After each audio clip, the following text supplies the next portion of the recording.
Hi friends, welcome back to Jehovah Shalom. Friends, இன்னைக்கு நம்ம வீடியோல என்ன பார்க்க போறோம் அப்படின்னா லெமன் சாதம் புளியோதரைக்கு ரொம்ப ஆப்டான தேங்காய் துவையல் எப்படி வைக்கிறதுன்னு பார்க்க போறோம். நீங்க இந்த ஸ்டைல்ல தேங்காய் துவையல் வச்சீங்கன்னா ரொம்ப நேரத்துக்கு தாக்கு பிடிக்கும் ஃப்ரெண்ட்ஸ். எளிதில் கெட்டு போகாது ஃப்ரெண்ட்ஸ். அது மட்டும் இல்லை, அட்டகாசமான டேஸ்ட்டாக இருக்கும். ஸோ இந்த வீடியோவை ஃபுல்லாக பார்த்துட்டு இதே ஸ்டைலில் தேங்காய் துவையல் வச்சு பார்த்துட்டு சாப்பிட்டு பார்த்துட்டு உங்கள் கமெண்ட்டு சொல்லுங்கள் ஃப்ரெண்ட்ஸ். வாங்க ஃப்ரெண்ட்ஸ், வீடியோக்குள்ளே போகலாம். வீடியோக்குள்ளே போகிறதுக்கு முன்னாடி அந்த ரெட் கலர் சப்ஸ்கிரைப் பட்டனை கிளிக் பண்ணி அந்த பெல் ஐக்கானையும் ப்ரெஸ் பண்ணிக்கோங்க ஃப்ரெண்ட்ஸ். கூடவே அந்த ஆல் ஆப்ஷனையும் கிளிக் பண்ணிக்கோங்க ஃப்ரெண்ட்ஸ். அப்போ தான் நான் நியூ வீடியோஸ் போட்டால் உங்களுக்கு நோட்டிஃபிகேஷன் வரும் ஃப்ரெண்ட்ஸ். வாங்க ஃப்ரெண்ட்ஸ், வீடியோக்குள்ளே போகலாம். ஃப்ரெண்ட்ஸ், தேங்காய் துவையல் வைக்கிறதுக்கு தேவையான பச்சை மிளகா கருவேப்பிலையை நல்லா க்ளீன் பண்ணி எடுத்துக்கோங்க. நான் வந்து ஒரு 4 பச்சை மிளகா எடுத்திருக்கேன், கொஞ்சமாக கருவேப்பிலை எடுத்திருக்கேன்.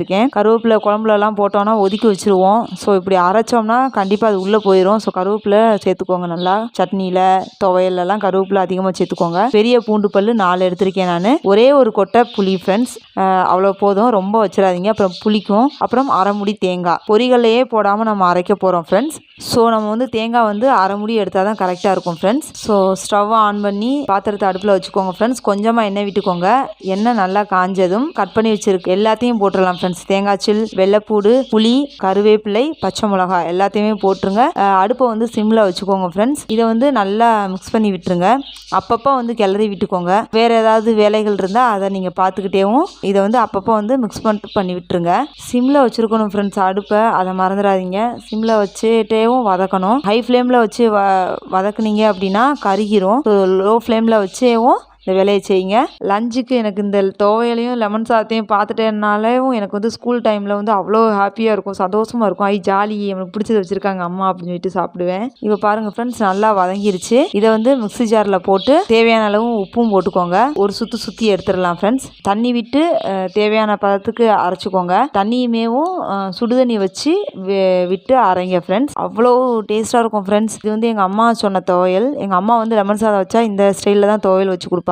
அது மட்டும் இல்லை, நீங்கள் டூரு எங்கேயாவது போனீங்க அப்படின்னா லெமன் சாதம் புளியோதரை வச்சிங்கன்னா அதுக்கு நான் சொன்னேன்னு ஒரு தடவை இந்த துவையல் வச்சு சாப்பிட்டு பாருங்களேன், அவ்வளோ சுவையாக இருக்கும் ஃப்ரெண்ட்ஸ். லெமன் சாதத்துக்கு தேங்காய் துவையல் காலையில் வச்சிங்க அப்படின்னா லஞ்சுக்கு எடுத்துகிட்டு போகவேவும் கெட்டு போயிடும்னு நினச்சிட்டு நம்மளுக்கு பயமாக இருக்கும். ஸோ நீங்கள் இந்த ஸ்டைலில் தேங்காய் துவையல் வச்சிங்கன்னா லஞ்ச் வரைக்கும் தாக்கு பிடிக்கும். அவ்வளோதான் ஃப்ரெண்ட்ஸ், எளிதில் கெட்டு போகாத தேங்காய் துவையல் நொடியில் ரெடி ஃப்ரெண்ட்ஸ். இப்போ வந்து சூடாக லெமன் சாதத்தை விரவிட்டு வந்துடலாம் ஃப்ரெண்ட்ஸ்.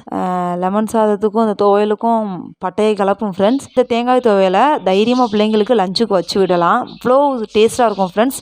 அட்டகாசமான சுவையாக இருக்கும். சூடாக லெமன் சாதம் ரெடி ஃப்ரெண்ட்ஸ். இப்போ சூடாக லெமன் சாதத்தை இந்த மாதிரி ஒரு பிளேட்டில் வச்சு அதுக்கு சைடிஷ்ஷாக நம்ம அரைச்சி வச்சுருக்கோமே எளிதில் கெட்டு போகாத தேங்காய் துவையல், அதை வச்சு சாப்பிட்டோன்னு வச்சுக்கோங்களேன். அப்படியே சூடாக அந்த துவையலையும் வச்சு பிசைஞ்சு சாப்பிட்டோன்னு வச்சுக்கோங்களேன், அவ்வளோ செம்ம டேஸ்ட்டாக இருக்கும் ஃப்ரெண்ட்ஸ். அப்படியே அந்த துவையலை வந்து அந்த சோறோடு எடுத்து லெமன் ரைஸோடு சேர்த்து சாப்பிடும்போது செம்ம டேஸ்ட்டாக இருக்கும் ஃப்ரெண்ட்ஸ். உங்களுக்கு இது பத்தலை அப்படின்னா கூடவே ஒரு முட்டையை அவிச்சு வச்சிட்டிங்கன்னா இன்னும் ரொம்ப சுவையாக இருக்கும். அவ்வளோதான் ஃப்ரெண்ட்ஸ், ரொம்ப சிம்பிளாக வேலை முடிஞ்சிடும். ரொம்ப எளிமையான வேலை, ரொம்ப சுவையானதாகவும் இருக்கும், ரொம்ப ஆரோக்கியமானதும் கூட. 3 in 1 ஃப்ரெண்ட்ஸ். ஸோ கண்டிப்பாக இந்த தேங்காய் துவையலை இதே ஸ்டைலில் வச்சு சாப்பிட்டு பார்த்துட்டு உங்கள் கமெண்ட்ஸை மறக்காமல் பதிவிடுங்க ஃப்ரெண்ட்ஸ். இந்த வீடியோ பிடிச்சிருந்துச்சுன்னா உங்கள் ஃப்ரெண்ட்ஸ் அண்ட் ரிலேட்டிவ்ஸ்க்கு மறக்காமல் லிங்கை ஷேர் பண்ணுங்கள் ஃப்ரெண்ட்ஸ். மறக்காமல் கமெண்ட் பண்ணுங்கள். அது மட்டும் இல்லை, மறக்காமல் நம்ம ஜெஹோவா ஷாலோம் யூடியூப் சேனலை சப்ஸ்கிரைப் பண்ணிடுங்க ஃப்ரெண்ட்ஸ். என்னோட ரங்கோலி பை சசிகலா ஃப்ரான்சிஸ் சேனலை நீங்கள் பார்க்கணும்னு நினச்சிங்கன்னா லிங்கை டிஸ்கிரிப்ஷன் பாக்ஸில் கொடுக்குறேன் ஃப்ரெண்ட்ஸ். அந்த சேனலுக்கும் உங்களோட பேராதரவை தாங்க ஃப்ரெண்ட்ஸ். உங்களை நெக்ஸ்ட் வீடியோவில் மீட் பண்ணுறேன். பாய், டேக் கேர் ஃப்ரெண்ட்ஸ்.